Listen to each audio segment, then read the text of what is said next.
Hi guys. So when Brexit happened a few years ago and the United Kingdom officially withdrew from the EU, a lot of really talented individuals who were members of the EU could no longer work in the UK. And this left this entirely huge gap in terms of talented potentials required by the UK. The UK recognized this and also knew that these talented individuals, probably individuals who would be leading all the advancements in technology and healthcare, they would be the best performing individuals in most sectors and probably even creating more jobs as years went by.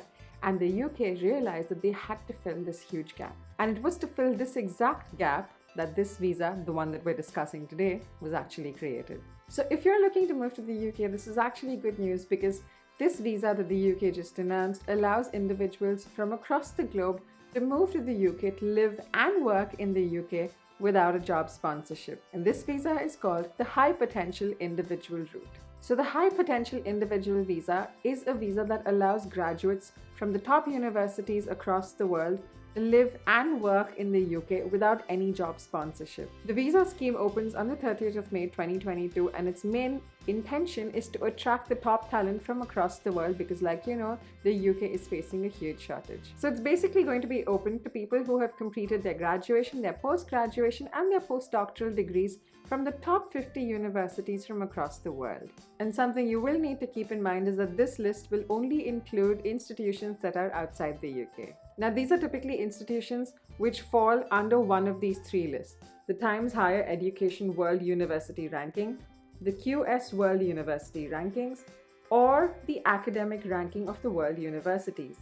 And these colleges need to fall in at least two of these lists. Now, if you'd like to know which of the universities made the list, these are the top 50 universities that fall in the UK's list this year. You can read this at your leisure by clicking on the link in the description box. Now, apart from passing out from one of the top 50 colleges in the world, there are also certain other criteria you need to fulfill. Degree holders must have graduated and been awarded their qualifications not more than 5 years from the date of their application. The minimum age is at least 18 years to apply, but unlike the Youth Mobility Scheme, there's no upper limit for the High Potential Individual Visa, and the route is open to all nationalities. There is an English language requirement, which involves showing that you either come from a majority English-speaking country, or if your degree wasn't taught in English, you will need to pass at least the B1 level of an accepted English language test. If your degree was taught in English, you will need a certificate from the awarding body or the university transcript. If the degree was awarded outside the UK, you will need a confirmation from the ECCTIS that the qualification meets the required standard of a UK's bachelor, master, or doctorate degree. You will also need to show the equivalent of at least £1,270 in your bank account for a continuous 28-day period no later than 31 days prior to making the High Potential Individual Visa application. Moving on, how long can you stay in the UK with this visa? If you have a PhD from a qualifying university, you can stay in the UK for up to 3 years. If you have a bachelor's or a master's degree, you can stay in the UK for up to 2 years. But before I move ahead, if you haven't hit that subscribe button yet, now's a good time to do that. And click on the bell icon for notifications. Now, the good thing is that even though these visas are valid for just 2 or 3 years, the UK government does want these individuals to stay back, so you can move from this visa to a different visa which allows you to stay in the UK for a longer period of time, like a skilled worker visa. Now, you're probably wondering how this visa is even different from a graduate visa. Well, a graduate visa is only for people who have studied within the UK, but with this visa, if you've studied in the UK and even if your college is absolutely great and is in the top 50 list, you're not really eligible because it needs to be for colleges outside the UK. So what can you do once you get this visa? What can you do in the UK? With this visa, you are allowed to work in the UK. You can also be self-employed. You can also do voluntary work. The only thing you can't do is be a sports person or a sports coach. The other thing is you are also allowed to study in the UK on this visa with certain restrictions. Now, one of the questions a lot of you might have is whether you can bring your family along with you on this visa. The good news is, yes, you can. You can bring your spouse or your partner provided they're above 18 years old, and you can bring children that you have provided they are under 18 years old.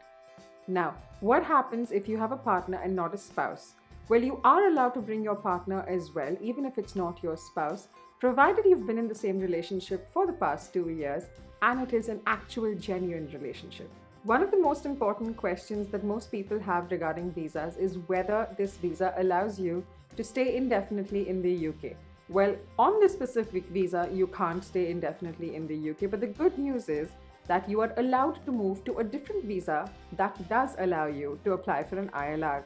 So, for instance, you can move to a skilled worker visa as long as you get a sponsorship, and then you can apply for an ILR. Now, the application for this visa costs £715 for you and then another £715 for each of your dependents. So that's something you should keep in mind. Now, remember, this visa opens on the 30th of May. So if you'd like to apply for this visa, I do suggest you do a lot of reading up and check the gov.uk website to know when you can actually start applying on the 30th. But here's the thing. If you aren't eligible for this visa, don't be too stressed out. If you aren't eligible, what you can do is the more traditional route of looking for a job in the UK and applying for a job and applying for sponsorship. Well, the smart way to do that is to actually look at the list of the top recruiters in the UK and probably look for jobs in their companies. And if you need any help with that, you can check out this video where I nail down all the details.